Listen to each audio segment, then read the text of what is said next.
Bueno, muy buenas noches para todos. A partir de ese momento, pues vamos a dar inicio a la segunda videoconferencia del seminario de evaluación del aprendizaje y los voy a dejar en compañía de la docente experta América Castillo. Bueno, muy buenas noches a todos. Qué bueno tenerlos de participantes en este tema y pues que me hayan tenido en cuenta para poder seguir contando la importancia de la evaluación dentro de nuestra planeación de clase. Efectivamente, me llaman para que hablemos de un tema en específico desde la evaluación y es la planeación pensada desde la evaluación. Me imagino que en algún momento ya han empezado a escuchar hablar de esta planeación inversa. Entonces, el ideal es que hoy podamos hablar un poco de ella, que socialicemos, que preguntemos, que salgamos de dudas y que no pensemos también que es como lo único ni la nueva ola de planeación, porque en el gremio nuestro de maestros, pues sucede que van saliendo alternativas o otros tipos de estrategias y pensamos que definitivamente esa es la última o la única que me pueda servir. Entonces, igual que como la estrategia que vamos a hablar el día de hoy, voy a empezar por el revés y es empezar por las recomendaciones. Una de ellas es que no existe una fórmula mágica para la planeación.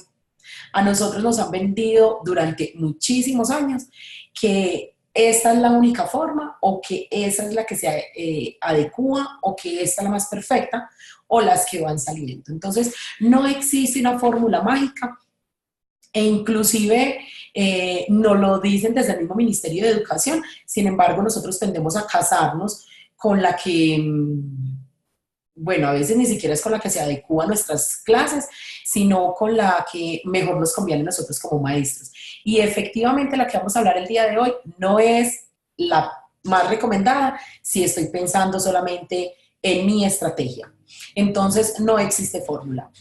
La otra recomendación es que para poder planear independientemente de la estrategia que utilicemos, la recomendación que yo doy siempre, siempre en mis clases es maestro que se esté respetando y que esté respetando su institución y sus clases, debe conocer a fondo el PEI, debe conocer a fondo el modelo pedagógico y el enfoque de su institución, porque ese es el punto de partida para poder saber cómo va a planear.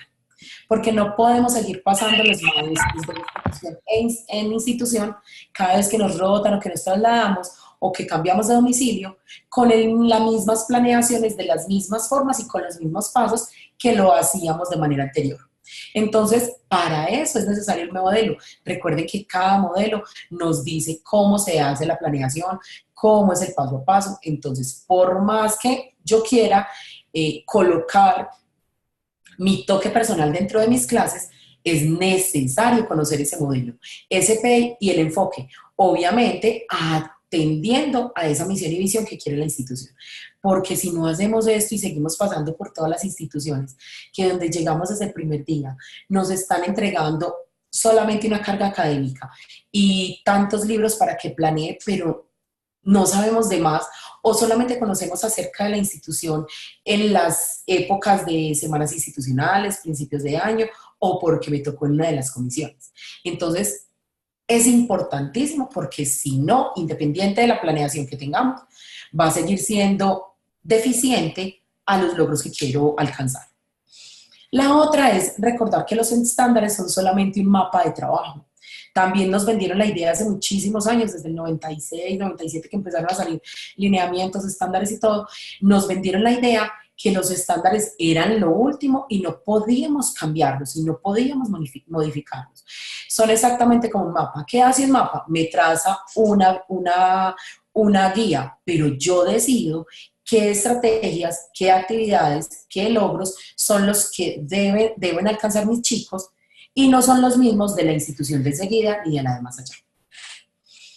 Toda clase en su planeación debe tener su práctica y su teoría.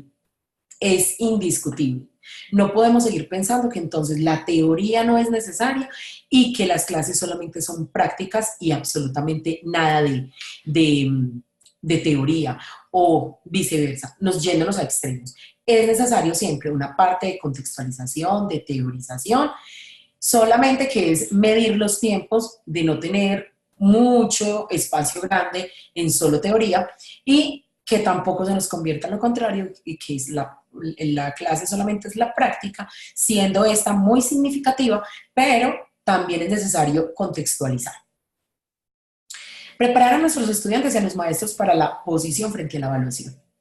A nosotros y todas las décadas de hoy hacia atrás, todos exactamente hemos sido educados en la misma forma de evaluar.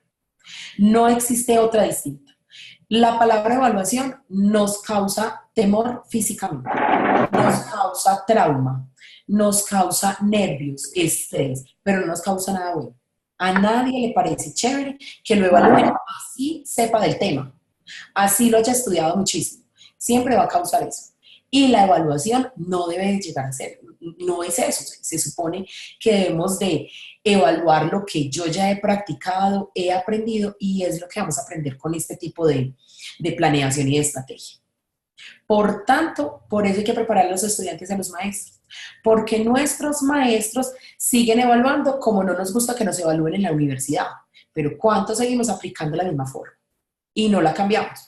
¿Y cuántos decimos que la única forma de evaluar es con una hoja contestando una pregunta abierta o cerrada porque ninguna otra estrategia, exposición, maqueta, mapa conceptual, ninguna le sirve porque esa no es una evaluación?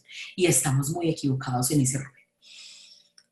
Otra es saber cuál es el objetivo principal de la clase para saber qué debe evaluar.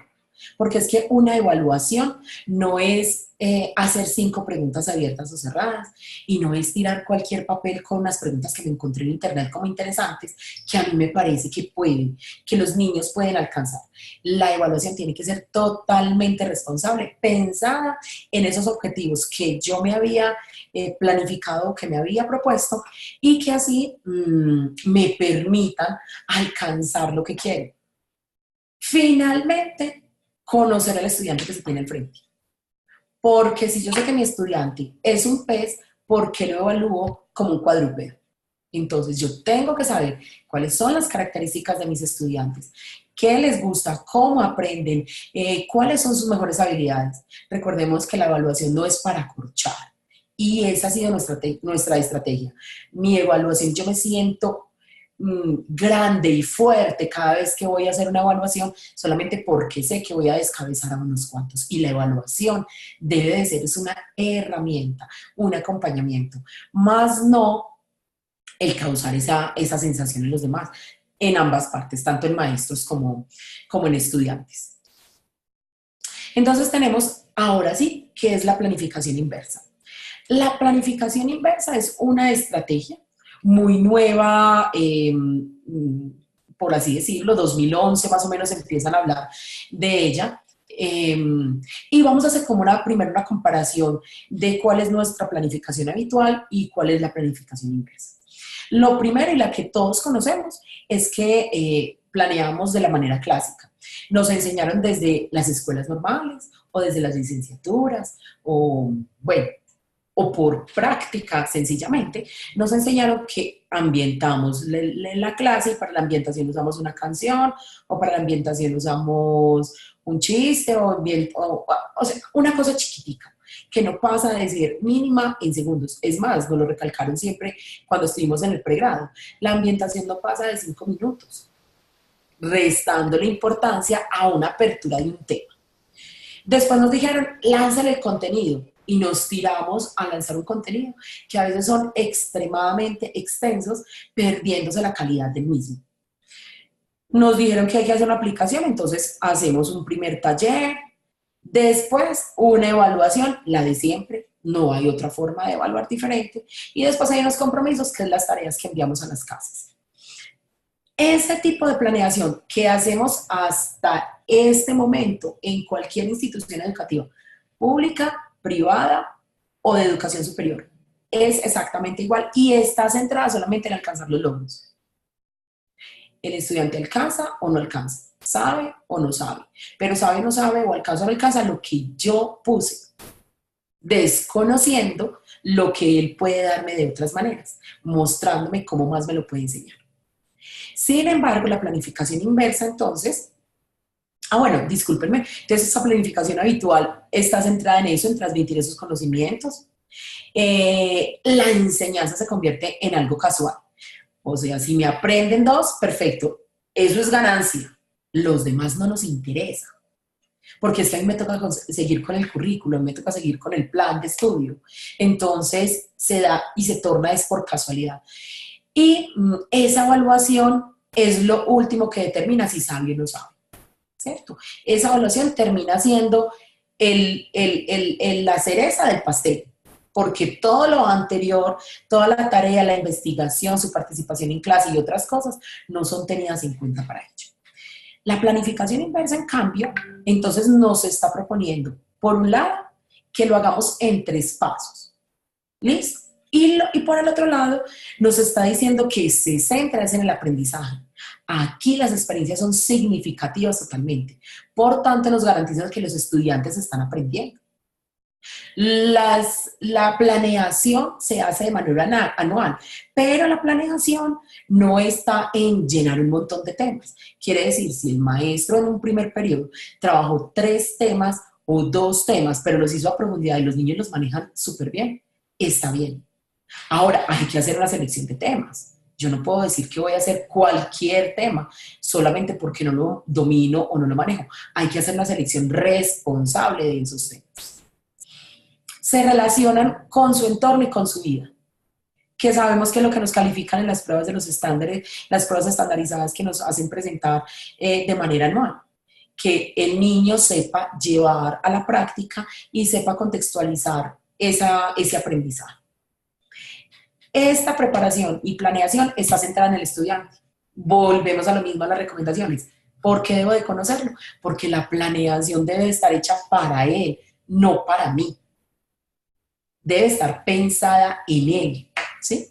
Y el aprendizaje sí está premeditado. Acá hay una intención clara y es que aprende sí o sí el estudiante, pero a través de las herramientas que yo le doy, no a través de la repetición y de las fuerzas y de la presión y de un estrés alrededor, sino siempre está premeditado porque es mi intención, pero yo estoy facilitando como maestro absolutamente todas las herramientas para que ese chico pueda aprender lo que necesitamos. Bueno, las características de la planificación inversa. Entonces, se habla que lo principal es un aprendizaje significativo. Ese aprendizaje significativo no incluye cubrir una montonera de temas, una extensión larga de cosas, porque hay que pasar, porque me dijeron que no lo he alcanzado, porque me dijeron que estoy atrasado en el currículo. No, vamos a un ritmo claro, pero también modesto. Ese aprendizaje significativo incluye aprender de manera profunda, incluye determinar lo esencial y lo verdaderamente importante. Y además que lo que ellos aprendan lo puedan aplicar y lo transfieran. Es muy chévere cuando los chicos evocan en sus conversaciones algún tema del cual yo ya le di cuenta en mi clase. Eso nos hace sentir un fresquito súper importante porque está dando a entender que yo estoy haciendo bien mi trabajo, pero que también está cumpliendo con su parte. El objetivo de de las características en esta planificación inversa es el objetivo y claramente es lograr un currículo efectivo.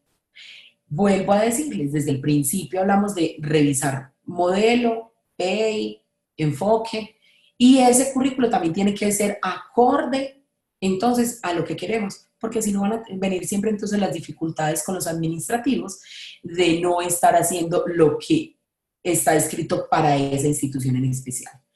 Debe de ser direccionado al aprendizaje significativo y debe organizar los objetivos, las evaluaciones y las actividades, que son los 3 pasos que nos plantea la planificación inversa. Más adelante los vamos a ver, ya en detalle. Además nos habla de tener unos elementos clave. Esos elementos clave es, primero, quiénes son mis estudiantes, ¿sí?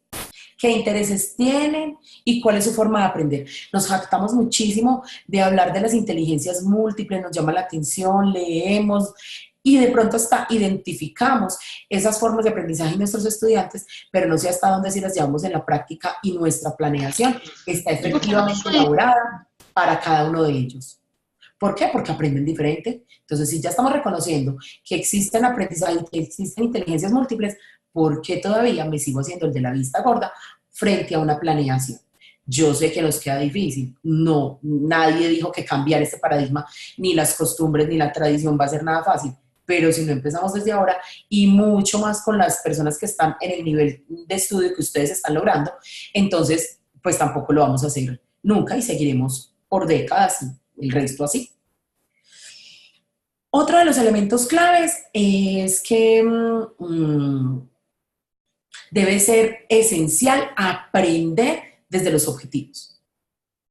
Yo tengo que tener claridad en qué objetivo quiero alcanzar con mis estudiantes. Tengo que ser muy claro. Y ese es uno de los primeros pasos que tiene la planificación inversa. La otra es las evidencias que tengo que me van a demostrar que sí alcanzaron efectivamente los objetivos. Y esa es la parte de la evaluación. Yo tengo que ser tan amplio en todas las evidencias que me den cuenta que el estudiante, independientemente por dónde le esté preguntando, él está adquiriendo un conocimiento verdadero. Y por último también, otro de los elementos claves es la metodología y las actividades. Cómo debo enseñar y qué actividades le van a permitir alcanzar lo que yo quiero. Dicha planeación entonces aparece en 3 pasos. Los 3 pasos entonces son los objetivos, la evaluación es el segundo paso y nos diremos, ¿y cómo yo hago para evaluar sin todavía haber hecho nada? ¿Cierto? Lo vamos a mirar. Y el tercer paso es entonces todo lo que tenga que ver con actividades. La otra característica es el currículo, y este currículo, por un lado, los contenidos esenciales. Esos contenidos esenciales son los que se deben de guardar en la memoria. Por eso son los importantes y mi responsabilidad es escogerlos de manera muy clara. Debe de ser alineado porque debe cumplir con los objetivos para que estos sean alcanzables. Miren, los maestros somos los únicos que trabajamos para que nuestros niños pierdan. Y decimos y no nos entendemos, pero ¿por qué es que no me está ganando? ¿Pero por qué es que este muchacho todavía no ha podido? Pero es porque nosotros como maestros, ¿cierto? Sin llegar a decir que estamos haciendo algo malo, nosotros sabemos que es algo generacional, pero nos estamos preguntando y no nos estamos revisando, porque es que al maestro nunca se le cuestiona, entonces por eso no nos revisamos, ¿cierto? Ese de ser alineado también se enfoca con el conocimiento de cada estudiante, se enfoca con las experiencias que los deben de llevar a adquirir distintos conocimientos y destrezas, pero también con todos los objetivos del currículo que deben de estar dirigidos a que ellos se cumplan y que los estudiantes los conozcan. Importantísimo que los estudiantes conozcan lo que pretendemos con ellos. Por último, este currículum debe de ser auténtico. ¿Por qué? Porque las ideas de cada área son las que deben de ser enseñadas. No solamente nos podemos limitar a ciencias, ética o otras materias de relleno, mal llamadas, sino que va con todas, porque a veces pensamos que la matemática no se puede obviar, o que el español no se puede obviar, o que las básicas no se puede hacer. Se puede hacer absolutamente con todas si nosotros lo hacemos responsablemente. Debe estar diseñado para comprender y aplicar. Los objetivos deben ser claros para cada uno de los estudiantes, pero sobre todo para los maestros, porque si nosotros perdemos el rumbo, entonces nuestros estudiantes van a dar cualquier cosa. Deben de hacer relación entre el aprendizaje y el mundo real, nos lo piden constantemente en estándares, y además ser conscientes de a quién estamos enseñando. A veces tenemos estándares muy elevados y la comunidad con la que nos relacionamos o los niños que tenemos, pues no es que subestimemos sus conocimientos, sino que es necesario hacer un proceso de adquisición con el tiempo, de manera regulada, para que puedan adquirir las capacidades o los conocimientos. Entonces hay que ser muy conscientes de qué comunidad y a quién le estoy enseñando. ¿Qué se logra con dicha evaluación? Muy vital. Recuerde que estamos hablando siempre de evaluación. ¿Qué se logra con dicha evaluación? Entonces, logramos estimular el cuestionamiento. Nos choca muchísimo los niños preguntones. Es más, limitamos las cantidades de preguntas, ¿sí? Confundimos los niños preguntones e inquietos y críticos con niños groseros y altaneros en la actualidad. Entonces, tachamos ese tipo de personas y las vetamos de la clase o pasan a ser molestos.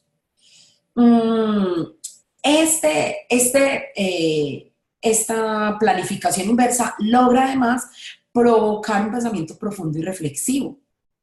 Además que el estudiante pueda analizar y justificar desde su experiencia y su aprendizaje todo lo que está aprendiendo. Y además, pues crea oportunidades para transferir sus conocimientos y no tenga ningún inconveniente en relacionar, reflexionar, concretar o retomar de alguna manera eso que aprendemos a un caso en especial. Ellos convierten ese conocimiento en comparaciones para poder darse a entender. Ahora sí, entonces los pasos para planificar a la inversa. El primer paso, como lo dijimos, es entonces los objetivos. ¿Qué deben tener o cómo deben de ser esos objetivos?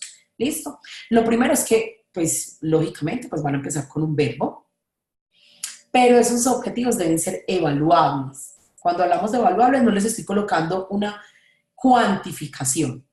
Ser evaluable es, bueno, depende de lo que para nosotros signifique evaluación, ¿cierto? Por eso también hay que quitar un poquitico esas otras pensamientos de la evaluación. Solamente me va a dar un número y solamente me va a dar un resultado cualitativo, ¿cierto?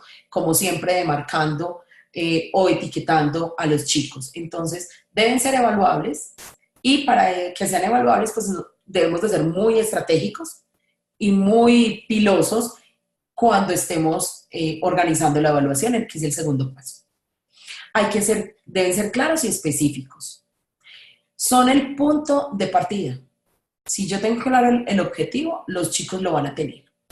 Deben ser escritos en formas de competencias. Recuerden que siempre nos han hablado que las competencias se deben de dar entonces desde el conocimiento, desde las destrezas y desde las actitudes. Nos hablan que es un objetivo pensado desde la competencia. Competencia no la podemos confundir con competitividad. Cuando la convertimos dentro de clase, ¿y quién es el mejor? ¿Quién es el más bueno? ¿Quién sabe más? Que salga el que más participa, que salga competencia y competitividad, mucho cuidado. Los objetivos deben de construirse desde la taxonomía de Bloom. Así nos dice esta estrategia, ¿cierto?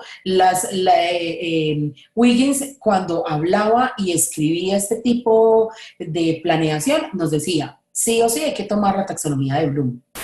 Y también hay que tomar la taxonomía del aprendizaje significativo, ¿cierto? Entonces, hay que retomar y estudiar también las características de cada una de esas taxonomías, cosa que nos queden bien escritos. Estos objetivos deben desarrollar un compromiso y además deben sentir motivados a los estudiantes, ¿sí? Ok, la evaluación, que es de lo que más se nos dificulta. De pronto los objetivos ya los podemos hacer porque estamos acostumbrados a realizarlos. Algunas cosas importantes hay que retomar o recordar, pero la evaluación sí es el punto central. Tanto de esta planificación y estrategia como de la forma en que ahora debemos de cuestionarnos de lo que estamos haciendo dentro de las clases. Entonces, en la evaluación tenemos que no se evalúa lo que no se conoce. El estudiante, yo no le puedo preguntar lo que yo no le enseñé dentro de clase. Y estamos acostumbrados a colocar las llamadas cascaritas. Entonces, yo le puse una cascarita solamente para que él mirara a ver si, o le puse la cascarita para que demostrara si sí comprendió, ¿cierto? Entonces, para mí es una cascarita, pero para el niño es un iceberg total, que le impide la obtención de una buena nota en lo que pudo haber estudiado o en lo que se sentía seguro. Entonces, no se puede evaluar lo que no se conoce. Y también aplica para el maestro, porque a veces pensamos en evaluar y de pronto no manejamos muy bien el tema. No quiere decir que me vaya a hacer el loco, sino que por el contrario tengo que tener un mayor compromiso de conocimiento del mismo. Retroalimentar continuamente y de manera oportuna.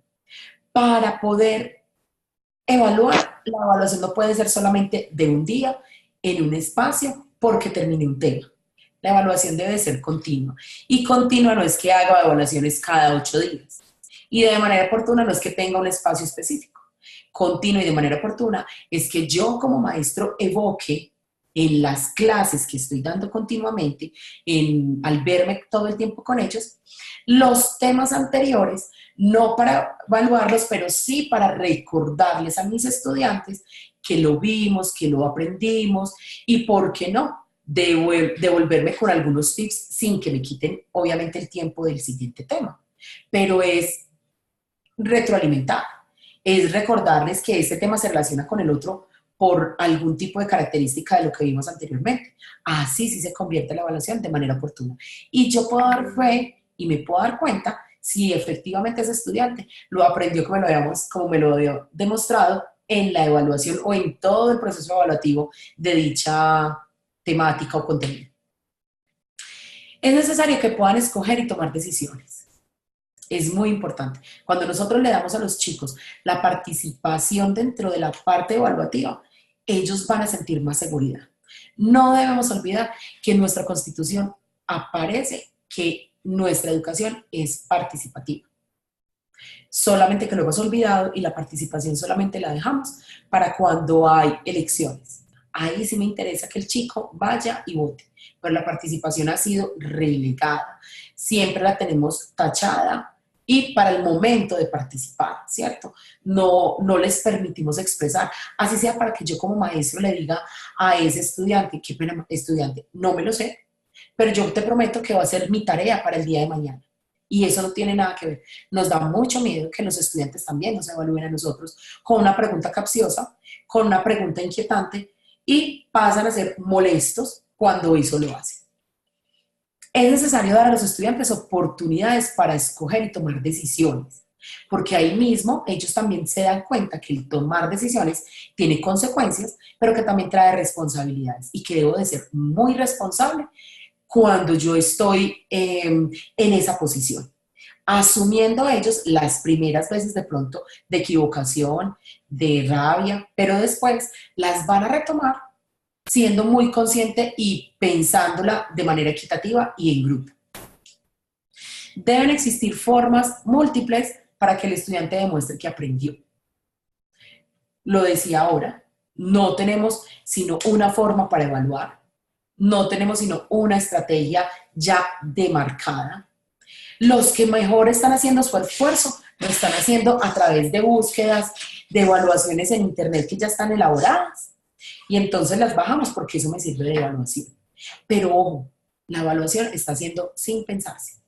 No nos interesa sino ponerle la nota para demostrarle a la mamá, a los maestros, a mis directivos y a los resultados de los estándares que mis estudiantes sí aprendieron lo que ellos me dijeron. Es necesario autoevaluarse, pero sobre todo educarlos en eso. Es muy triste cuando las instituciones educativas que utilizan la auto, la hetero, la co y todas las que terminan en evaluación y adelante tienen algo, cuando el chico llega a autoevaluarse y el niño de manera muy fehaciente dice 5, profe, y yo de manera despectiva lo despacho con alzarle la ceja o con un mal gesto o con cambiarle la nota. ¿Está seguro que se lo merece? Se le olvida cómo se comportó tal día y el niño se mete dentro de su puesto pensando en que él se portó bien, pero el maestro no opina lo mismo. Entonces termina siendo la autoevaluación otro tema diferente. Y tomamos ese tipo de notas de no la libre decisión de ellos. Pero es que no los educamos para que se autoevaluaran. Siempre les mostramos que si colocarse en una nota en autoevaluación van a ganar, van a pasar o eso les va a ayudar. Entonces, por conveniencia lo van a hacer efectivamente. Pero si yo les muestro que la autoevaluación es reflexión y es que al finalizar la clase, la temática, yo puedo definitivamente decir qué tanto aprendí, qué tanto no, o que a través de preguntas con una coevaluación entre todo el grupo podamos decidir cómo nos fue y qué pudimos aprender y si dimos de sí todos. Entonces, la autoevaluación cuando es constante y no la dejamos para final de periodo o para final de año, termina siendo un ejercicio, no solamente para las áreas, sino que termina siendo un ejercicio para todos en común, ¿sí? Y para todas sus experiencias. Los objetivos de la evaluación deben de ser planificar, deben de ser obtener evidencias, deben de ser comunicarse con los padres de manera efectiva y debe de ser investigar temas. Cuando hablo de la comunicación efectiva, es algo que se ha perdido totalmente en la educación colombiana y, bueno, yo creo que latinoamericana. La comunicación con los padres tiene que ser tan efectiva que es darle cuenta al papá constantemente, pero no a final de periodo, con unas calificaciones que no dicen nada, a pesar que la normatividad colombiana nos dice que la entrega de boletines debe de ser clara y comprensible para nuestros papás. ¿Será que sabemos cuál es el nivel educativo que tienen nuestros papás, los papás de nuestros niños? ¿Será que si alcanzan a comprender un cuadro o una tabla estadística que le entregamos en una hoja cada periodo? ¿O será que el papá sí termina de comprender el estándar que le colocamos ahí y que al fin y al cabo no termina diciendo si lo alcanzó o no lo alcanzó? Peor aún que nuestros niños finalizando año, la pregunta de todos es, profe, ¿y sigan el año? No debería de existir esa pregunta. Ellos la deberían de saber ya, con fuerza, con verdad y con realidades después de haber alcanzado todo un trabajo. Pero les quedó la duda, ¿sí ven? Los principios de dicha evaluación, entonces, es necesario revisar y considerar todo el álbum, no solo una foto. Entonces, volvemos. No evaluar a mi niño por una acción, por un instante, por un momento, sino por todo el contenido que me ha traído, por todo lo que hemos realizado durante la experiencia o la semana o la clase, dependiendo del tiempo que usted haya utilizado o que haya planificado hacer dicho contenido. También se hacen para evaluar. Para evaluar hay que saber comprender, hay que saber explicar, hay que saber interpretar y saber demostrar empatía con todos. Y eso efectivamente es para nosotros como maestros, ¿sí? Tenemos que pellizcarnos y tocarnos.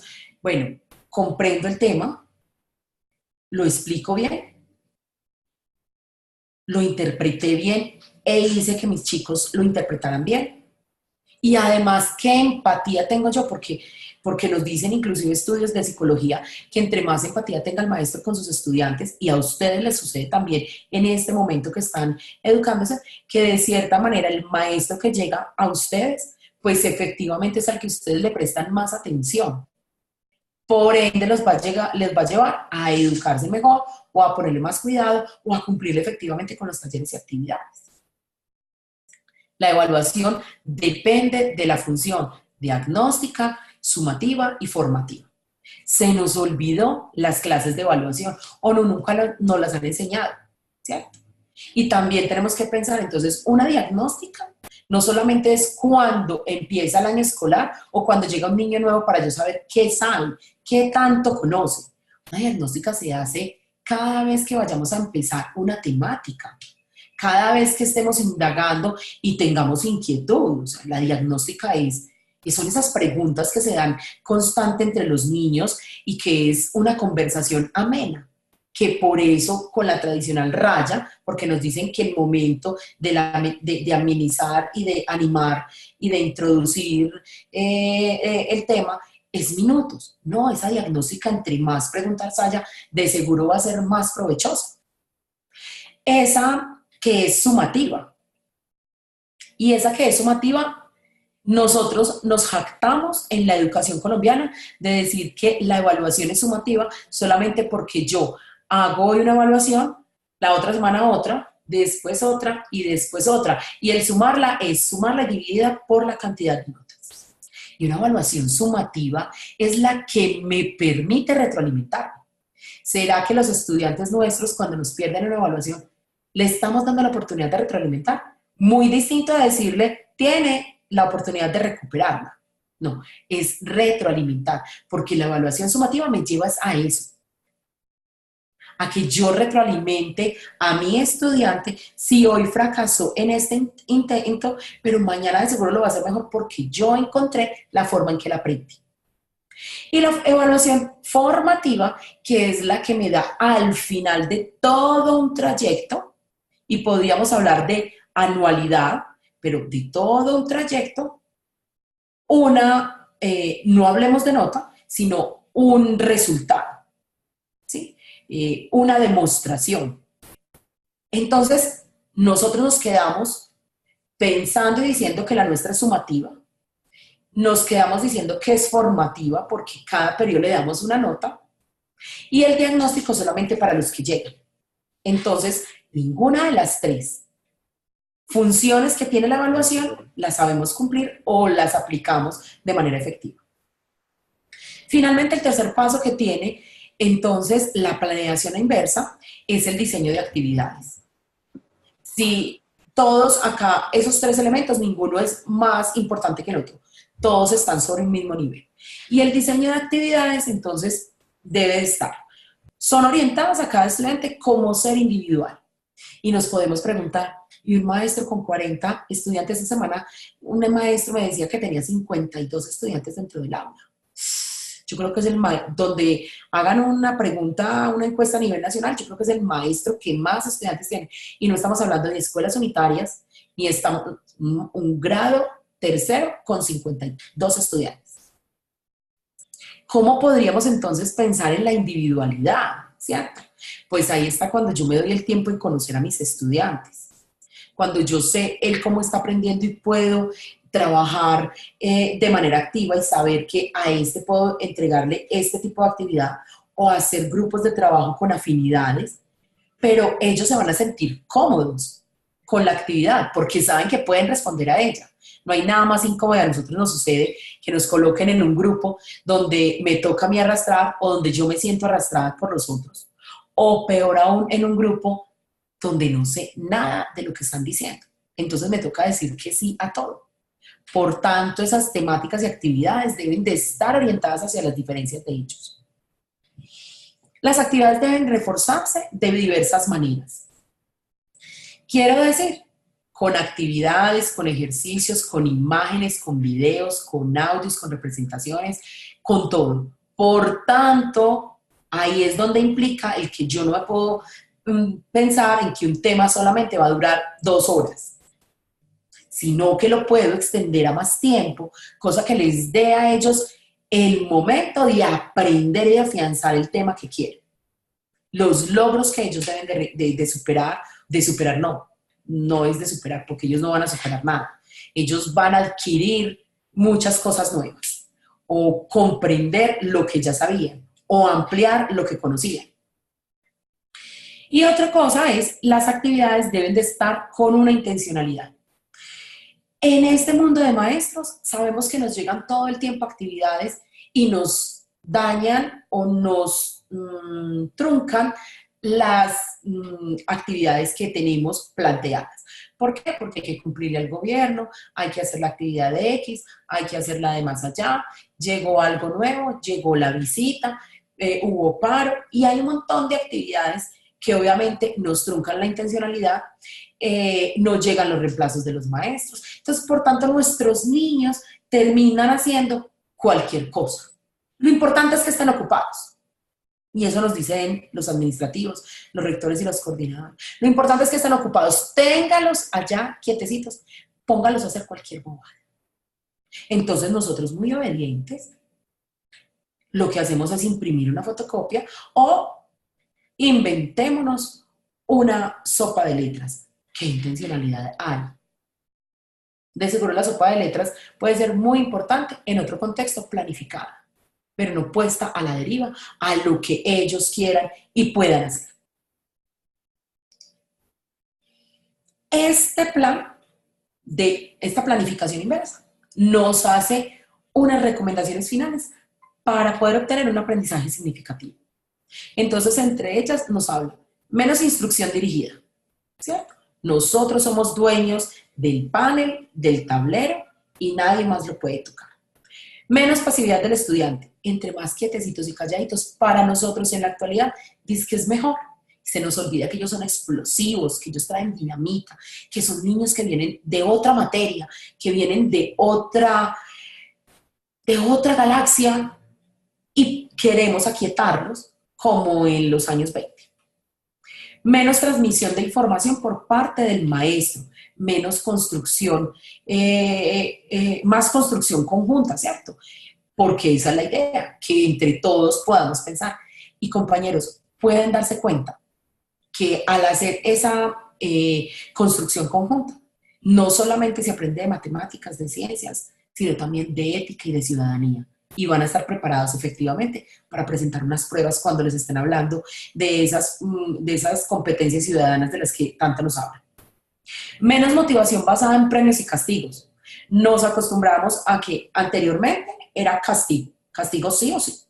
Después nos enseñaron con una pedagogía de un autor muy importante para estudiar en los pregrados, y es que a esto bueno, un dulce, a esto bueno, una carita feliz, a esto malo, una carita triste, a esto, entonces, para cada esto hay un esto, y les colocamos a eso nombre. Se acostumbraron a que trabajo si hay nota, trabajo si hay día libre, trabajo, si hay trabajo, y hay siempre entonces una condición.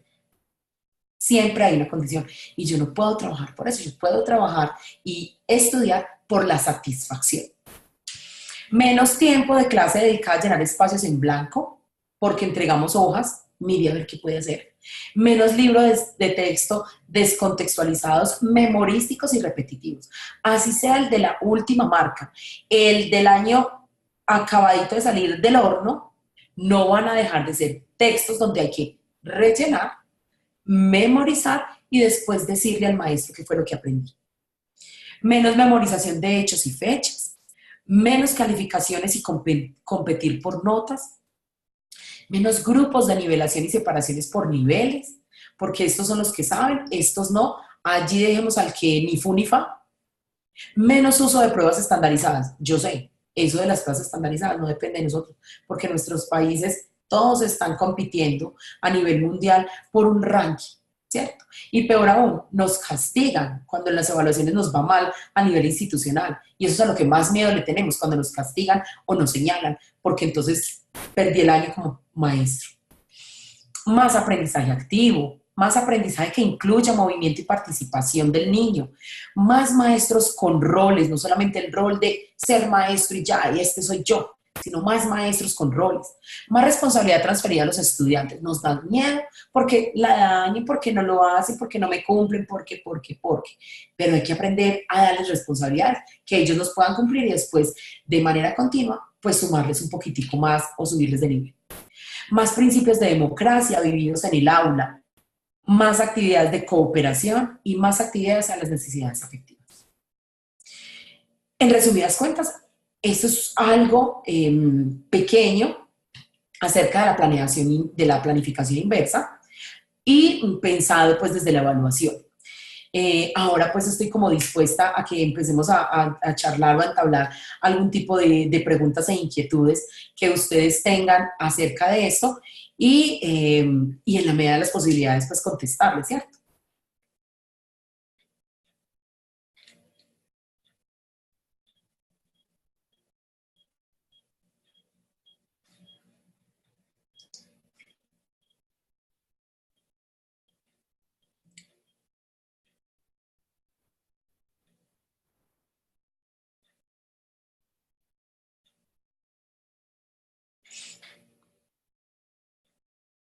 Profe,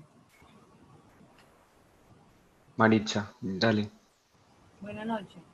Buenas noches a todos. Bueno, estaba teniendo una conversación acá con mi compañero Elvis y estamos de acuerdo en algo. Digamos, cuando uno trabaja en clase con, independientemente del número de estudiantes, pero hay estudiantes que definitivamente uno nota que no trabajan en ninguna clase, o sea, nada los motiva.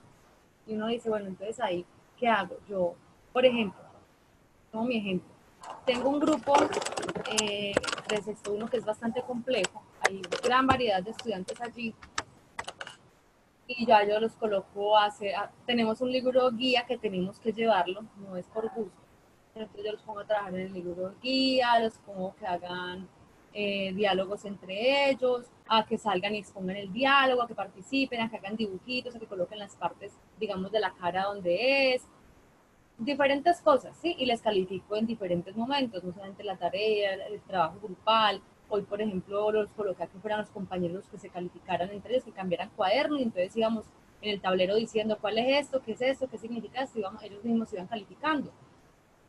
Pero hay niños que de ninguna manera. He tratado de muchas formas y de ninguna manera trabajan, no trabajan en clase, no trabajan en la casa, y uno dice definitivamente no les interesa, y además como en la casa no están pendientes de ellos, a ellos les da igual si pierden o ganan, porque los papás nunca están atentos a una nota, yo les coloco nota, no trabajo tarea, no hizo tal cosa, y los papás parece que nunca les revisan ni siquiera los cuadernos.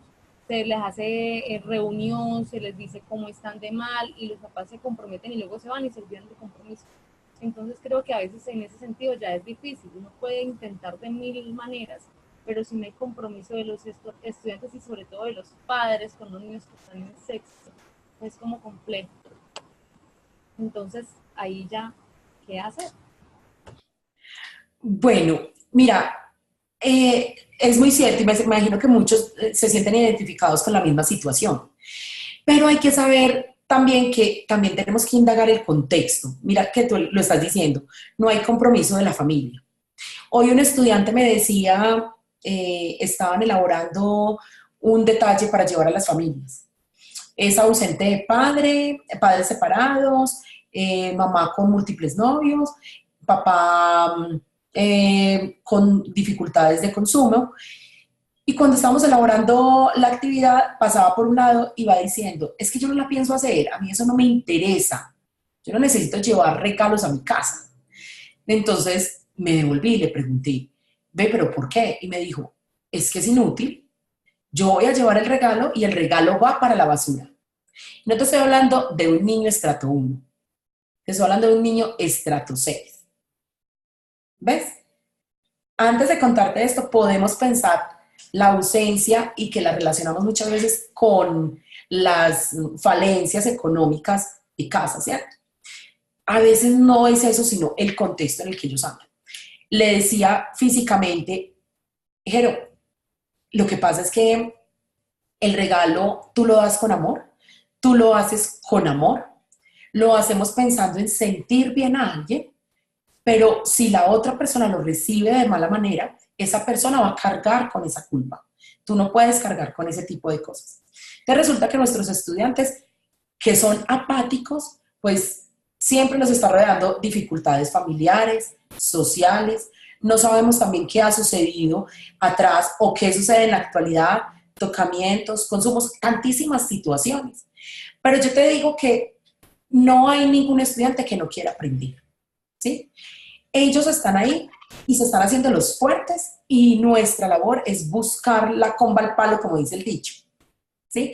Tenemos que buscar efectivamente que ese chico, por algún lado, no sé si de pronto ya has probado con hacerle ese test de inteligencias, a ver cuál es su manera de aprender. Yo tuve un chico en algún momento que decía que nada lo motivaba, nada, absolutamente nada.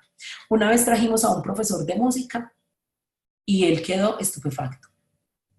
De la única manera que Cristian nos trabaja es a través de la música, ¿sí? Tengo un niño que no escribe ni por nada del mundo, pero las respuestas de las evaluaciones las da en dibujos. Entonces, ¿será que está mal hecho? ¿Sí ves? es buscarle. De seguro va a ser más complicado. Y peor aún si tú pasas en un día por 5 grupos, cada uno de 40, ¿cierto? Va a ser, uno los va sumando y dice, ¿en qué momento conozco yo a 200 estudiantes? Pues es una utopía, pero es posible.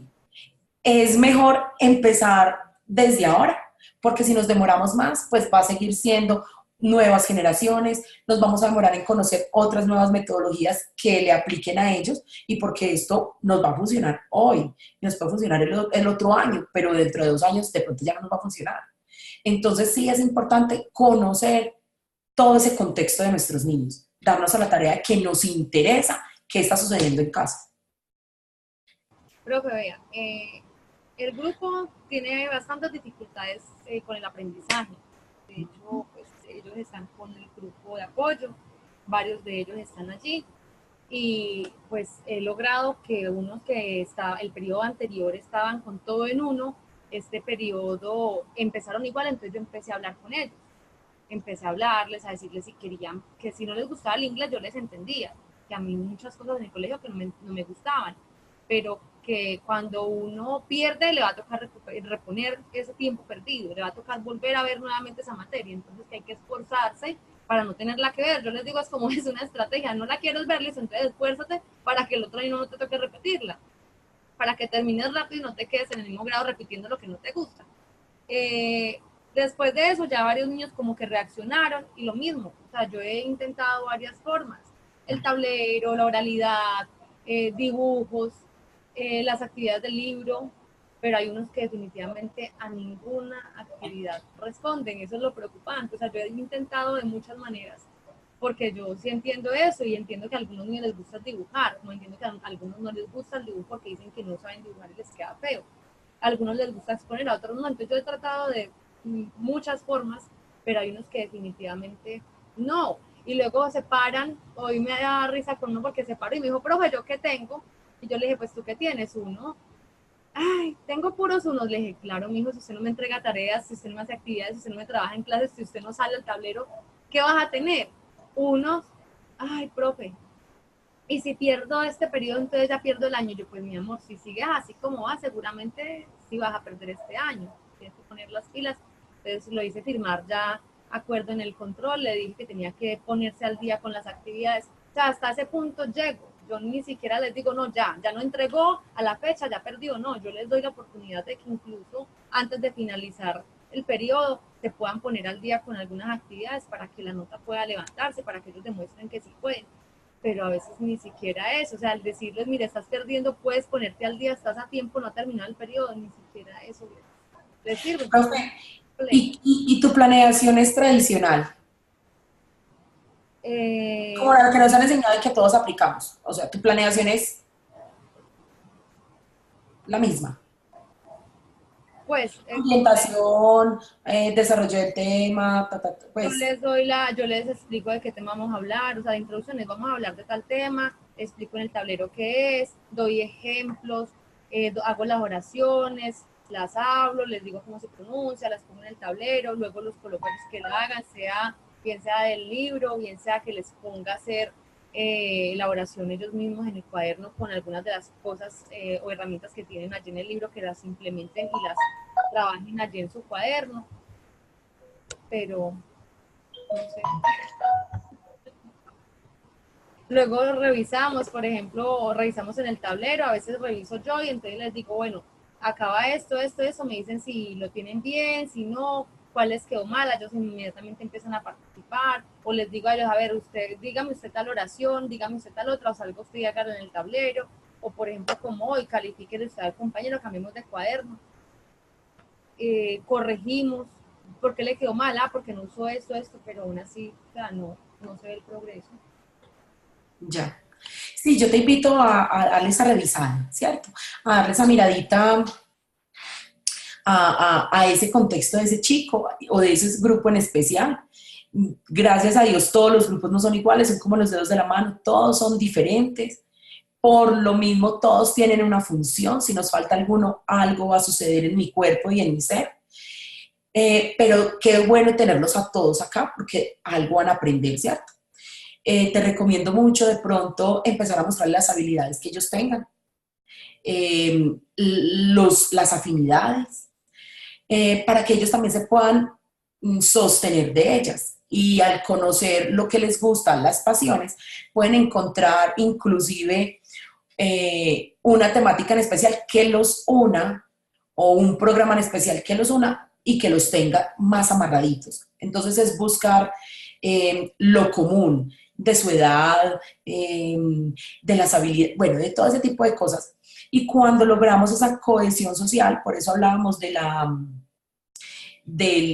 empatía con el maestro, se van inclusive a veces enganchando solo con el maestro por agradecimiento. Ay, porque es que ella es tan linda conmigo y yo le retribuyo aprendiéndole o poniéndole cuidado, ¿cierto? Y nos interesa mucho eso, que nos coloque atención, que nos aprecien, que sobre todo que logren el objetivo. Pero también esa habilidad social tiene que adquirirla dentro de sus mismos compañeros y se puede lograr es mostrando las habilidades que cada uno tenga.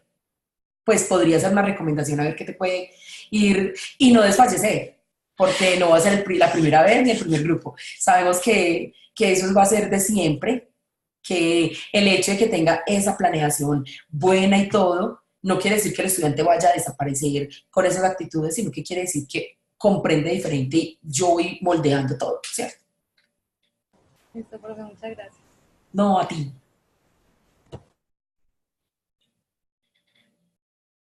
Profe, qué pena, pues sí, me gustaría como comentar algo con respecto a lo que estaban diciendo. A mí me pasó lo mismo que a ella. Yo el año pasado tenía un grupo que pues yo soy del área de matemáticas, entonces tenía un grupo en el que no era ni sumar ni restar y estaban en 8º grado y yo era como con esa, como que me dolía y yo decía, pero ¿cómo voy a avanzar en el tema si todavía no me saben lo previo?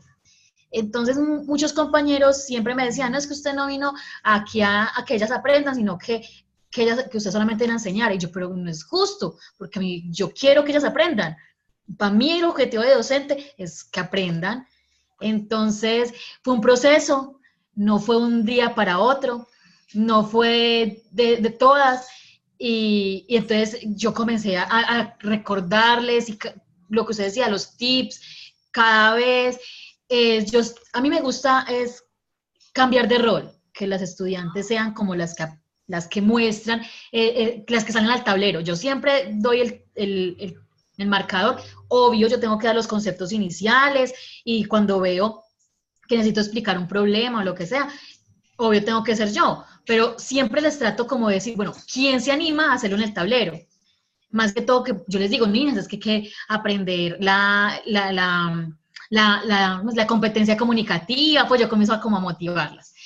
Al principio no fue fácil, como le digo, es un proceso que comencé el año pasado, pero ya es muy gratificante cuando este año, pues ya yo llevo en la institución 1 año y medio, entonces este año ya comienza a decirme, profe, yo nunca había aprendido matemáticas, y este año que me pidieron explicación de un tema el año pasado, yo sabía, entonces yo digo, no, muy chévere, y ya ahorita me piden, profe, yo puedo salir al tablero, no sé, pero usted me ayuda, y yo hágale, yo le ayudo. O sea, lo importante para mí es que se animen y que dejen en la mente eso de que la matemática es horrible y la matemática no es para mí. Les digo, no, es para todos. Y siempre les digo, no hagan la parte más difícil, la matemática tiene partes fáciles. Y siempre les doy tiempo para que ellas resuelvan y después voy yo y les digo, mire, yo lo haría así porque menos tiempo, menos operaciones y todos, ay, yo no había hecho eso. Y pues yo no soy docente, o sea, yo no estudié para ser docente, yo soy ingeniera. Entonces, cuando vengo en la maestría y me topo con estos seminarios que yo aprendo y yo digo, bueno, bien, hay caminos para hacer esto bien, que no hay que desfallecer, todos los grupos son diferentes, hay unos grupos que yo tengo un tema adelantado, otro no, pero es porque el mismo grupo no da, y yo no puedo obligarlas a que aprendan, no puedo. Entonces, es como buscar la comba al palo. Es como buscar, bueno, este contexto de estas niñas les gusta más esto, entonces hagámosle esto. Y a pesar de que son grupos del mismo grado, pero su cultura educativa dentro de su curso es diferente. Y uno tiene que comenzar a buscar. Y no es, y como uno no puede estandarizar, a pesar de que, bueno, el mapa del estándar es este, igual uno no puede estandarizar porque todos tienen diferente contexto, a todos tienen diferente motivación, entonces es como buscarle la forma y no es fácil, pero pues es muy gratificante cuando ya uno termina y dice, no, aprendió.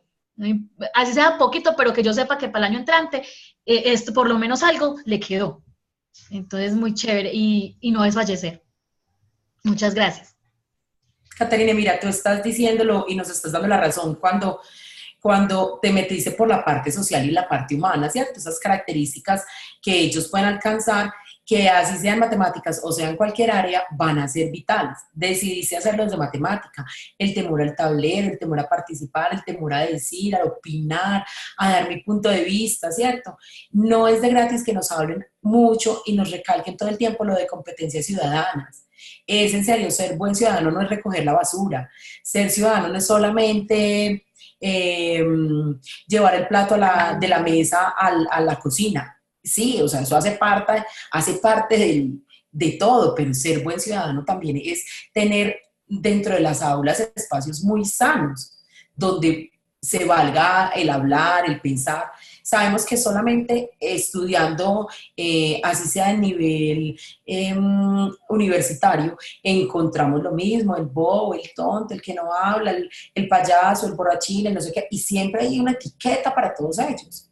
Pero entonces, ¿quién debe colocar esas normas claras dentro del salón? Somos nosotros los maestros, que somos el adulto responsable de un grupo de chicos, a los que les tenemos que enseñar. Cuando ellos tengan un espacio y un ambiente bueno, sano, no van a tener un problema con expresar, con mostrar, con el temor a equivocarse, no tener ninguna represalia, porque como enseñamos a que si te equivocas está malo, y hay caras, y hay malas notas, entonces, pues, si les generamos esos espacios chéveres y agradables, van a mostrar si se van a abrir más. Unos más que otros de seguro, ¿cierto? Pero es un avance y lo que mencionabas es muestra de ello.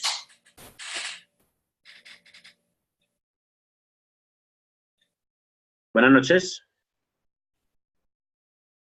Hola, buenas noches. Una cuestión, profe. Usted hablaba acerca ahora de la comunicación con los padres. Lo que pasa es que estamos como en un proceso adaptativo muy difícil, ¿sí? Quizá, pues los que estamos acá, en su gran mayoría, pues muy probablemente salimos de un hogar en lo que al menos uno de los dos padres se quedó en la casa, ¿sí? Por lo menos yo en mi caso, pues mi mamá se quedó en casa, mi papá salía a trabajar, y pues entre su plan diario, pues estaba estar pendiente de nosotros, de preguntarnos por las tareas, de revisarnos el cuaderno, de asegurarse de que estuviéramos haciendo las cosas. Eso garantizaba de cierta manera que hubiera cierta vinculación del padre con lo que estaba haciendo el estudiante, independientemente si tuviera un costo o si fuera un servicio gratuito. Ahora tenemos una situación, y es que ya el movimiento económico de la actualidad es que tanto papá y mamá trabajan. Resulta que las jornadas extensivas, a pesar de que la ley colombiana dice que la mayoría de trabajos son de 8 horas, en vez de adaptarse la jornada laboral a un horario en el que se pudiera mantener más tiempo los padres pendientes de sus hijos, más bien lo que hace la educación es tratar de adaptarse a tenerle a los papás más tiempo. Entonces el hijo termina prácticamente criado por profesores. Tenemos el caso de la jornada única en la que los estudiantes están 4:30, 5 de la tarde, los papás saliendo 6:30, 7 de la noche, llegando a la casa. Caso de personas en Bogotá que solamente ven a los hijos despiertos el sábado en la tarde y el domingo. Entonces, el asunto está ahí. Si va a persistir esa política desvinculante del padre de familia hacia la educación del muchacho, ¿de qué manera nosotros vamos a hacer los milagros que no hacen los papás? Hay que mirar una cuestión, y es que nosotros no somos Jesucristo para estar salvando almas, ¿sí? De esa cuestión yo me estaba dando cuenta mucho por ese lado. Una vez tuvimos un debate acerca de la parte del papel del docente, listo, uno le mete corazón, uno le mete empeño, uno le mete todas las ganas a hacer las cosas, pero estamos en una situación ya terrible. Mire, todo lo que he escuchado de usted, pues no a tal nivel como el suyo, pero por lo menos de la compañera Maritza, de Caterine, acerca de intentar, acerca de probar, se hace. Y en este periodo, mire que llegué a un experimento en colocar, estamos por lo menos hallando el área de un triángulo, y llegué al punto en colocar 5 veces en clase, en taller, 5 veces exactamente el mismo ejercicio.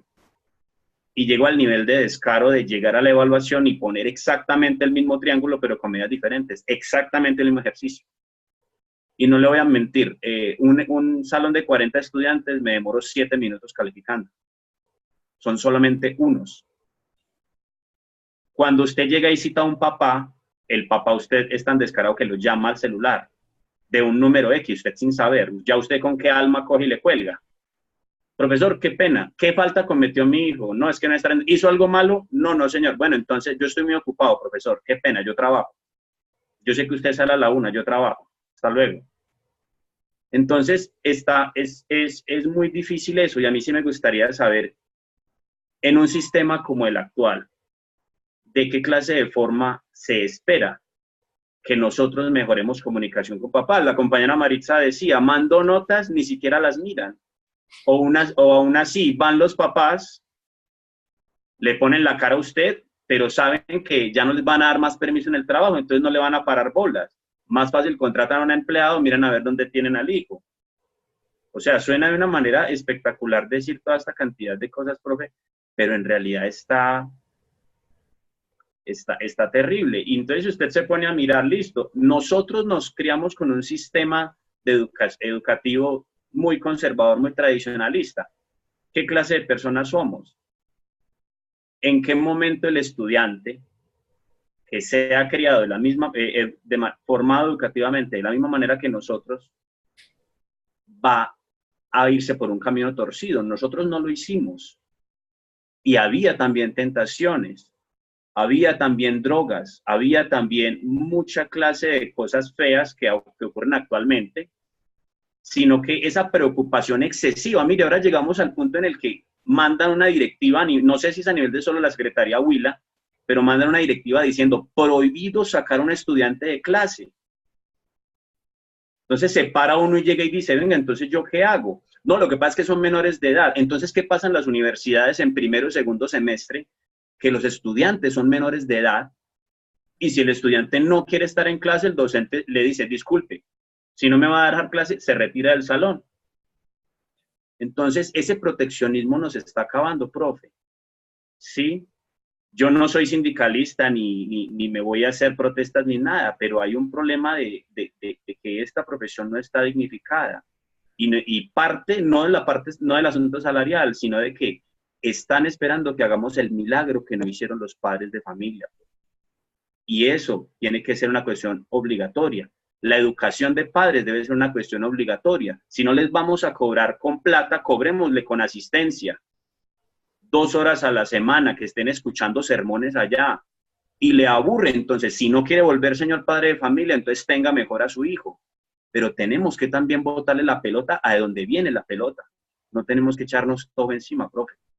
Era un comentario que quería hacer, no sé si algún compañero lo comparte, pero es una cuestión muy maluca y acá se escuchan muchas utopías, de verdad, pero afuera es otro palo el que mire la cosa.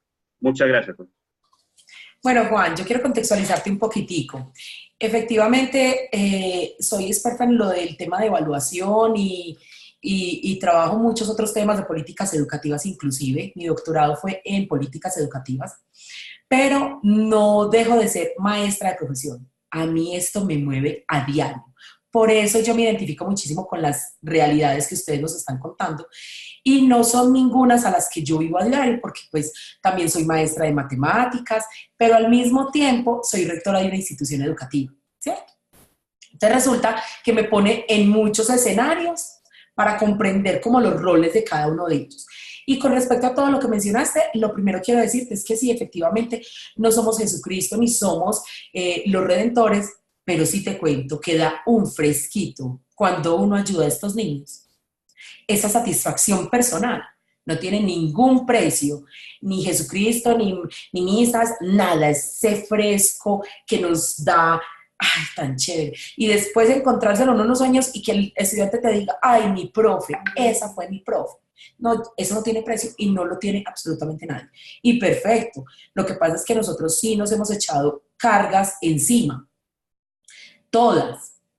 Hay que saber, para poder juzgar el papel de los padres, que nuestro país es totalmente paternalista. Por eso nuestro país pretende, con paños de agua tibia, solucionar los problemas del hogar. Obviamente no nos está solucionando nada, pero nuestro país no tiene como prioridad que los padres se hagan responsables de la educación, pues porque todos sabemos que no les interesa obviamente una educación de calidad y el padre de familia no tiene el tiempo, o si lo tiene, no lo saca, ¿cierto?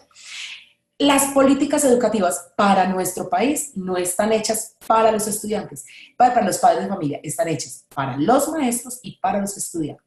Por tanto, desde arriba, y quisiera saber si todos los que están en este momento en esta sala ya se leyeron el Plan de Desarrollo Nacional. ¿Y cuántos debatieron la parte de la educativa para oponernos a las normatividades y a lo que va a aplicar este presidente durante ya 3 años y medio que tiene? ¿Sí ven? Entonces, si nosotros no empezamos también por educarnos y conocer lo que nos está afectando dentro de las aulas, es más, no nos interesa porque al fin y al cabo los de allá van a hacer lo que les toca. O yo le doy una cuota al sindicato para que el sindicato vaya y pelee por mis derechos. De ahí para allá no me interesa nada más. Entonces hay que comprender que las políticas educativas de este país no están hechas para los papás. No quiere decir que nosotros como directivos o como maestros no tengamos unas estrategias dentro de las instituciones para que ellos cumplan, ¿sí? Cuando voy a eso es que, por ejemplo, en Cuba, los papás que no asisten a sus niños en las escuelas tienen cárcel. Niño que pierda el año tiene cárcel. Pues claro, es que el gobierno le está pagando la educación a su hijo. ¿Cómo es posible que su hijo pierda si su deber es que él cumpla? ¿Cierto? En Colombia no pasa eso. La protección está a otro sector, menos a las responsabilidades del padre. Pero nosotros sí podemos hacer estrategias dentro de las instituciones, como la que estabas mencionando. Si bien no son ir 2 horas a una no sé qué, a una no sé qué, sí por lo menos en nuestro boletín, recuerden que nos tiene una autonomía institucional y en mi boletín de calificaciones perfectamente puedo calificar el compromiso, el cumplimiento de tareas, el acompañamiento del fin de semana, la dedicación de tiempo e inclusive el dar cariño, amor y afecto a sus hijos. Eso se puede colocar, así como tenemos ítems, ¿sí? Como tenemos otros ítems para los niños y decir si suma o no suma, si resta, si multiplica, si sabe de célula. Exactamente a los papás les podemos hacer ese tipo de situaciones. Y además, que se valoren con una nota. Entonces, ¿quién está perdiendo el año? No, el año lo está perdiendo su hijo porque su papá está perdiendo el año. Es que el año no lo pierde solamente el niño, lo pierde el maestro, lo pierde el profesor, lo pierde el papá y lo pierde el niño. Y la otra es que sí es un trabajo de dos. La educación tiene que ser de dos. Cuando está recargada o a un lado, como en este caso la balanza de los maestros, y no está recargada la de los padres o viceversa, sabemos que termina siendo pesado, llámese educación, llámese relación amorosa, llámese relación de trabajo o presión de jefes. O sea, si está recargado, siempre va a ser difícil de llevar. Entonces, sí existen herramientas y lo podemos hacer. Así nuestro país no los castigue como debería de ser por irresponsables. Nosotros tenemos herramientas dentro de nuestros manuales. Recuerden al principio, la primera diapositiva, conocer, PI, enfoque y modelo. Y de ahí agarrarnos para decirle a ese padre de familia por qué debe de cumplir a esta institución y qué consecuencias hay de no cumplir y qué beneficios hay de cumplir, ¿cierto? También que es positivo. Entonces, es agarrarnos de las cosas, pero conociendo políticas, conociendo los planes y dónde podemos buscar las estrategias. Sí es posible amarrar a esos papás. ¿Quiénes van a sufrir? Normalmente van a sufrir los rectores. ¿Por qué? Porque los papás irresponsables lo primero que hacen es huir para buscar donde sí puedan hacer lo que quieren. Bajando entonces la matrícula de las instituciones educativas, desocupando entonces plazas y entregando maestros, que es el miedo con el que siempre nos atemorizan, ¿cierto? Si usted no tiene los niños ahí sentados, ganando, o por lo menos sentando, calentando puesto, usted sabe que su puesto se va a tener que entregar a la gobernación o al municipio. Pero entonces es organizarnos en claridades dentro de la institución. También se puede lograr a nivel municipal si utilizan la ayuda de la JUME. Recuerden que la JUME es la máxima autoridad de cada municipio. Si la JUME en sus municipios funciona, puede efectivamente dictaminar algún tipo de claridades junto con las mesas municipales de rectores y se pongan de acuerdo todos, porque no es el problema de uno, no es el problema tuyo solamente en el Huila, es el problema a nivel nacional de punta a punta. Entonces, ¿a quiénes va a convenir? A todos. ¿Y quiénes se van a ir si en todas las instituciones tienen la misma norma? Si en todas las instituciones están aplicando eso.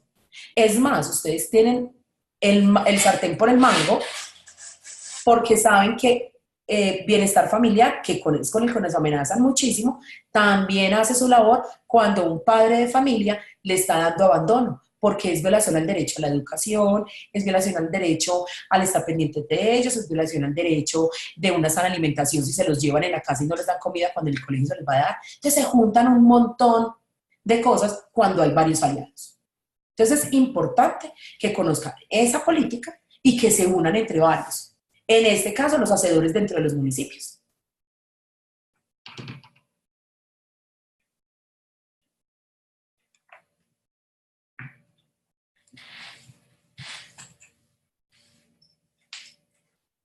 Buenas noches, Hola, buenas noches, Daniel. ¿cómo está? Muy bien, muy bien. Pues hablando como un poquito a partir de lo que usted comentaba ahorita sobre como la poca tolerancia que tienen los docentes, bueno, algunos docentes con respecto a algunos estudiantes que digamos que puede que no entiendan en un principio como la metodología que maneja el docente, o que no se sienten cómodos como con la clase, o que hacen muchas preguntas, o por el contrario que no hacen. Entonces son diferentes situaciones en las que el docente puede que se vea como que no pretende encerrarse solamente en el universo de sus estudiantes, sino que lo aísla para poder continuar con los que sí están como en el mismo nivel, por así decirlo, ¿cierto? El semestre pasado tuve la oportunidad de hacer las prácticas pedagógicas de la carrera, pues de licenciatura en comunicación, y lo hicimos en la institución educativa Hans Dreux Arango, que queda en San Joaquín, creo que se llama así. Y pudimos evidenciar como mucho ese tipo de casos en el que los docentes no son tan tolerantes con ciertos estudiantes y literalmente los aíslan en frente de todos los demás compañeros. Por ejemplo, tuve la oportunidad de trabajar con un docente en el área de informática. Qué pena, un momentico. En el área de informática, y había un estudiante que siempre que llegaba se quedaba como atrasado en los procesos, no hacía las cosas a la misma velocidad que los demás estudiantes. Entonces, el profesor simplemente me dijo, no le prestes atención, que él es así, él tiene como un retraso. Entonces yo a él lo pongo a hacer otro tipo de cosas, o simplemente dijo que pase así la clase sin hacer nada. Y el joven se me acercaba y me decía, oye, es que yo tengo algo para decirte. Y el profesor me decía, no, no le prestes atención, de verdad, que no hace sino molestar, él solamente le gusta generar conflicto, retrasar a los estudiantes. Entonces yo le dije, profe, permítame un momento. Y le dije pues, al estudiante que qué ocurría con él. Y me dijo, lo que pasa es que mi computador siempre me falla.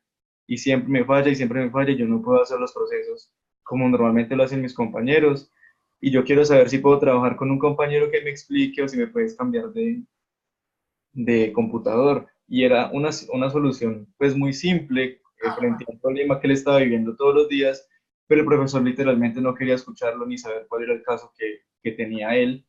Y efectivamente el compañero iba a un ritmo diferente de los demás, pero siempre cumplía con el objetivo. Entonces no era problema tanto del estudiante, sino también de los recursos que le estaban ofreciendo. Y al no ser escuchado, el profesor no tenía ni idea de qué le pasaba ni le interesaba saberlo. Entonces también como hasta qué punto el proceso educativo de un estudiante se ve afectado por la poca tolerancia que tiene un docente frente a sus procesos personales. Sí, esa poca tolerancia y hablé en la charla que tuvimos de esa empatía con los otros, ¿cierto? Sin embargo, no podemos olvidar que el magisterio que tenemos en la actualidad es un magisterio cansado. Son maestros muy cansados. Están cansados porque están cargando con demasiadas cosas. El 66.6% de los maestros de nuestro país están medicados psiquiátricamente. O sea, que ¿qué tipo de maestros tenemos en nuestros colegios y en las universidades? Enfermos mentales. Triste, es muy complicado. ¿Y cuántos no estamos allá porque tenemos una capacidad de pronto, más fuerza o tenemos un bastón que nos ayude y entonces por eso no hemos llegado a ese sitio? Es complicado. Entonces, cuando tenemos esta cantidad de maestros enfermos y por un lado, el Estado los debe de tener en el sistema porque no los puede jubilar, porque la enfermedad no da para eso, no hay reemplazo, o él dice, no, yo voy a jubilarme a los 70, es que ahorita se jubilan los hombres, algo así. Quedó altísima la jubilación de los hombres, bueno, de los empleados públicos en nuestro país. Entonces, imagínate un maestro en la actualidad, y me disculpa si de pronto dentro del grupo hay alguno de 70 años, pero uno de 70 años debe de estar efectivamente disfrutando de otras etapas de la vida, haciendo, pero cuando no tenemos las capacidades completas con las que empezamos y se nos ha olvidado del por qué nos enamoramos de esta profesión, terminamos haciendo daño muchísimo a las instituciones, a las aulas y a los niños. Y nosotros no trabajamos con cemento, nosotros trabajamos con personas. ¿Sí ves? Entonces, tener clases efectivas también depende de ese estado de nuestros maestros. Si están mal, ¿cómo vamos a hacer para que nuestros maestros superen esas necesidades, superen esas dificultades? Un sistema de salud que no nos apoya es en nada, porque sabemos que a nivel nacional todos, ¿cierto?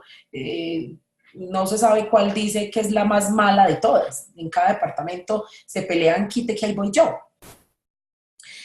Pero entonces, ¿cómo hacerles entender a esos maestros qué estrategias utilizamos como directivos? Porque eso sí debería de ser desde los directivos, de conocer a mis maestros. Recordemos que no es satisfacer al cliente, sino tener bien a mis empleados, quienes perfectamente le pueden dar a mis estudiantes y a mis padres de familia el 100%. Entonces, esa parte debe de estar en manos de los directivos. ¿Qué tipo de clases están dando? Y si un maestro definitivamente no está acorde con las políticas educativas de esa institución educativa, debería de pedir un traslado. Porque es que entonces se jode en la vida, pero también se la jode a los demás, ¿cierto? Se está complicando demasiado. Y somos infelices. Y cuando somos infelices, todo falla. Todo absolutamente. Entonces, eso debe ser una labor administrativa, porque quien debe de cuidar a sus pollitos es su rector. Quien debe de salvaguardarlos es él. Pero todo, mental, física, tantas situaciones que pasan alrededor de ellos. Pero a veces ni siquiera nos damos cuenta cómo están. Es más, si vinieron o no vinieron, a menos de que el compañerito aquel, sapito, venga y me cuente si no vino, o si cumplió o no cumplió, o si dejó salir a los estudiantes antes. Pero es porque yo como rector tampoco me estoy empoderando de la institución. Yo no puedo olvidar mis deberes. Mis deberes no solamente es asistir a reuniones y joder y mandarlas observaciones a maestros y dañarles la vida. No, también se trata de acompañamiento, también se trata de escucha, también se trata de facilitar las herramientas, porque no nos digamos mentiras, nunca hay para nada. Entonces el sueldo de los maestros siempre queda la mitad en el colegio, bueno, el 30% queda en el colegio, en las actividades, en los gasticos, en las copiecitas, porque tampoco. Entonces, todo empieza sencillamente por bobadas y elementos, pero de ahí para allá, ¿qué más puedo hacer por mis maestros? Para que se sientan bien, ¿sí? Profe. Hola, ¿me escucha? Sí, Elvis. Hola, sí. Ah, ok. Bueno, yo quisiera salirme un poquito de toda esta trágica que también voy a llegar allá, pero bueno. A mí me pasa totalmente lo contrario. Cuando su merced nos dice que debemos empoderarnos de lo que es el PI, el modelo pedagógico, Me pasa totalmente lo contrario. Soy una persona joven, pues 26 años, en un colegio lleno de veteranos ya. Y yo me quiero salir de los cánones, ¿cierto? Entonces resulta que todo está hecho para ellos, ¿cierto? Entonces me baso, por ejemplo, he leído bastante en que mm, por encima, en educación, por encima de la ley está la realidad. Y si uno no forma a la persona para la realidad, entonces está haciendo más su trabajo como docente. Yo me baso en esa premisa. Entonces, desde ahí he comenzado a formular varias estrategias. Por ejemplo, le aconsejaba a un maestro de matemáticas. Yo sufrí con matemáticas en mi colegio, desde sexto hasta noveno grado, perdí en insuficiente en aquel tiempo. Si no fuera por el decreto que existía, pues no estaría contando el cuento.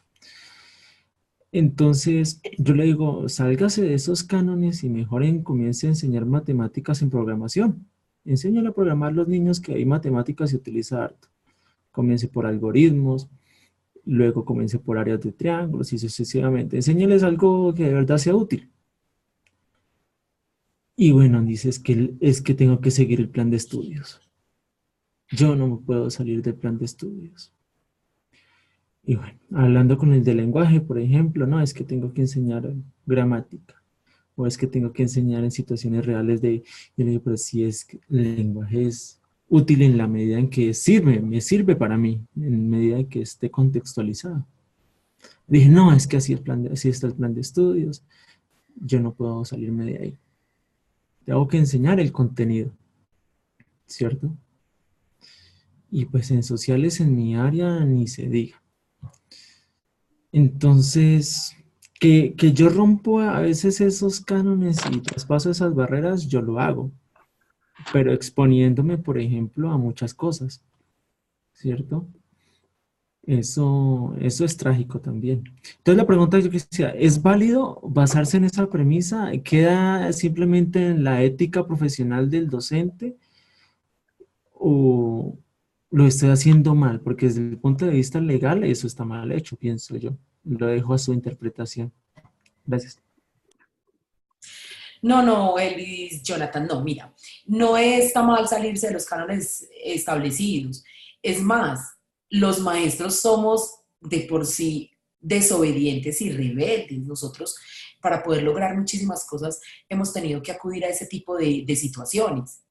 Cuando tú me dices que conoces el PEI y me dices que está escrito para hechos, recuerda que los PEI son obligatorios la renovación de manera anual. Hay que hacer una revisión.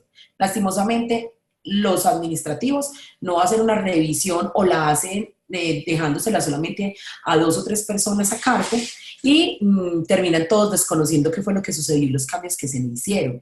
Y peor aún, donde nadie estuviera participando de manera activa en los cambios del mismo. Entonces, si tú me dices que te estás empoderando inclusive de ese modelo, yo espero que tus clases también estén siendo muy acordes a esos modelos. Y si dices que estás saliendo de las figuras que hay, entonces vas a obtener muchos más resultados que los que siguen haciendo lo mismo. No sé si recuerdan el documento que les envié de lectura el pasado lunes, fue, creo. Bueno, la semana pasada les llegó un documento, ¿no? ¿No? Yo les mandé yo mandé una lectura recomendada para todos ustedes.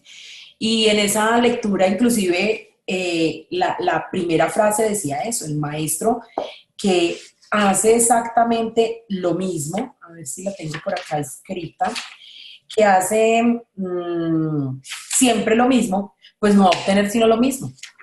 Los mismos resultados, las mismas situaciones, ¿cierto?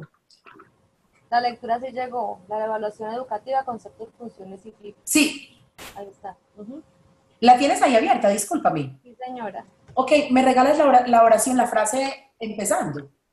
Cuando no cambia la preparación durante inmensos periodos de tiempo, las tradiciones pasan intactas a la generación siguiente. Pero cuando suceda... Para ahí. Eso nos ha pasado a nosotros. Las tradiciones hasta hoy siguen exactamente iguales y no han cambiado. Así se renueva el PEI, así se renueva el manual, así se renuevan muchas cosas, no se han cambiado, seguimos haciendo lo mismo. Directivos no exigen que se cambien porque no están empoderados, porque no saben de qué le están hablando. Y por ahí ahorita vi uno de los comentarios en el chat que decían, ¿cuándo vamos a hablar de humanismo? Lo tenemos muy bonito porque es que casi todos los PEI de nuestro país hablan de ser humanistas, en ninguno dice que van a crear vándalos. Lo que pasa es que se nos olvida y no lo conocemos y por eso nos empoderamos de él. Discúlpame, ahora sí, sigue con el otro pedacito. Pero cuando lo que se debe aprender cambia de prisa, se hace mucho más difícil saber qué enseñar y cómo enseñarlo. Ahí no sucedió cuando del 96 en esos años del 96 al 2009 nos cambiaron que indicadores, que logros, que competencias, que estándares, y lo último es que DBA, ya después que los DBA tampoco, nos han cambiado todo tan deprisa que no nos hemos podido adaptar ninguno. Cuando a duras penas hoy estamos comprendiendo algo, ya nos están metiendo otra cosa nueva y seguimos sin comprender. Si hoy nos dicen, por favor, defina un indicador, uno todavía lo duda y dice, ay, pues yo creo que un indicador es tal cosa, con duda. No lo decimos con vehemencia, ¿sí ven? Entonces, si nos empoderamos de eso y lo cambiamos, sí podemos hacer. Y voy pues con el compañero que decía, ¿será que lo está haciendo mal? No, nos están diciendo, si lo estás haciendo de esa manera y te están funcionando, sigue creyendo fielmente en eso. De seguro te va a seguir funcionando y bien, ¿sí? Hay que seguir explorando. No nos puede dar miedo al que me vayan a regañar. De seguro con ningún regaño no han arrancado la oreja de alguno.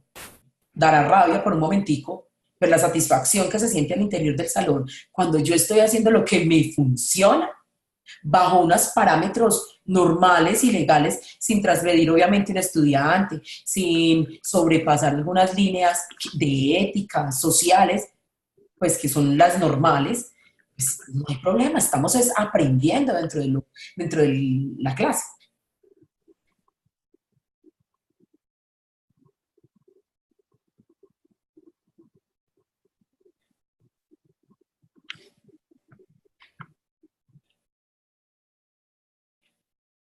¿Había algo más ahí de la oración o ahí terminaba? Sí, profe, era solamente esa frase. Ahí está. Sí. Entonces, según eso, no les llegó a algunos el documento. Profe, el documento lo subieron en novedades en la plataforma. O sea que Sí, profe, buenas noches. Ahí estaba disponible para todos. Había un vínculo que lo redirigía uno al documento. Ok, listo. Lo que pasa es que el documento estaba dirigido desde la evaluación y obviamente son algunos pequeños aspectos, ¿cierto? La evaluación nos da tela para cortar toda la que quieran. Solo que ya en este espacio como tal nos dirigimos a hablar de lo que me sugirieron y era de la planeación pues inversa, ¿cierto? Pero tela hay para cortar de más en evaluación.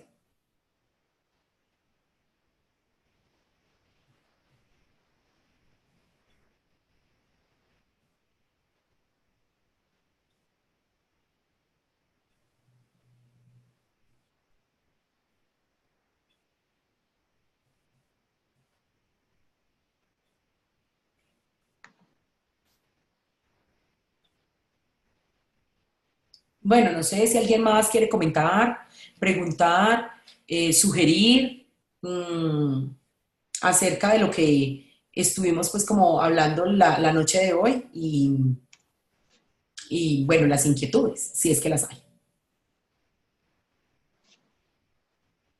Profe, bueno, comentarle una cosita. Con el profe que estamos en este momento, el profesor Carlos Abraham, él incluso nos envió unos modelos, unos formatos para hacer la autoevaluación y la coevaluación después de cada actividad. O sea, que si hacemos una secuencia, una actividad de clase, cualquier cosa así por el estilo, los mismos estudiantes puedan autoevaluarse y coevaluarse en cada una de esas actividades. Actualmente,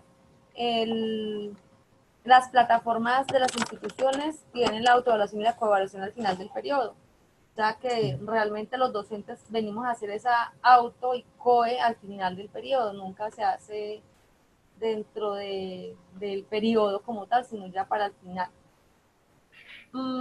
no sé, tal vez los compañeros qué opinión tengan, si les parece que esa autoevaluación y coevaluación en cada actividad o proceso que se desarrolle dentro del periodo facilita realmente la evaluación del estudiante o antes se genera como una carga adicional, porque pues hay que diseñar el formato, hay que tener, sí, explicárselo a la gestión, entonces sería una actividad más para hacer con ellos. Y aparte de todo, revisar cada formato, que, cuál fue la nota que se asignaron y todo. Entonces, pues, ¿cómo lo ve usted, profe, y cómo lo ven los compañeros? Si lo ven como una carga adicional o si realmente ven que, como dice el profesor, facilita la evaluación del estudiante. A mí me parece interesante en el punto de, en el sentido de que no deja para el final el proceso. Simplemente que al final el estudiante haga una autoevaluación de todo el acumulado, que ya ni siquiera sabe qué es lo que se está autoevaluando, que ya se le olvidó si él presentó, si no presentó, si se portó bien, si no se portó bien, que ya se le olvidó todo lo que le están preguntando ahí. Y pasa, por ejemplo, que yo a mis estudiantes les explico la autoevaluación y les digo cómo deben autoevaluarse, pues para que sean honestos, pero noto que a veces ellos se colocan buenas notas porque ni siquiera se acuerdan de qué es lo que les estoy preguntando en esa autoevaluación y empiezan a revisar hasta los cuadernos, a mirar si presentaron o se paran y me dicen, profe, venga, ¿qué notas tengo yo? Porque ya se les olvidó cuál fue el proceso que hicieron en el periodo. Entonces, ¿qué opinión tiene usted, profe, y qué opinión tienen los compañeros respecto a este formato que el profesor nos envió como actividad?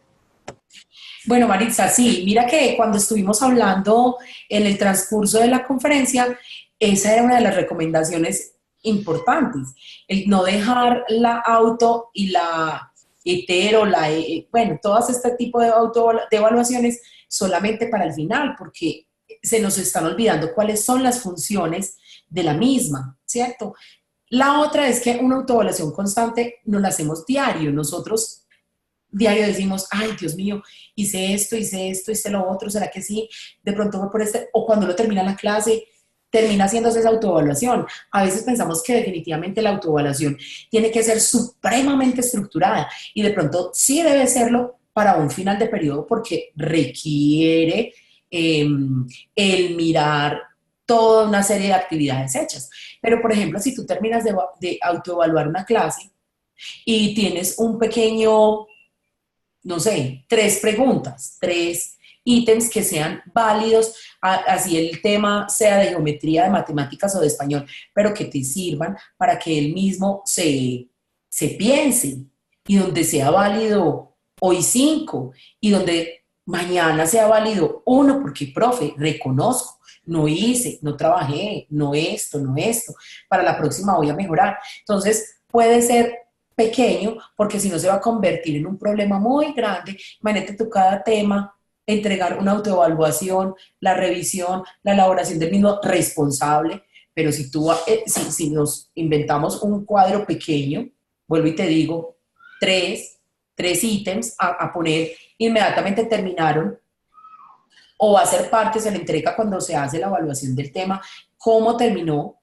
entonces vas adquiriendo con ellos una serie de responsabilidades diferentes. Y al final del periodo, inclusive esos mismos te van a servir como el récord de lo que sucedió en todo el periodo. Listo, profe, gracias.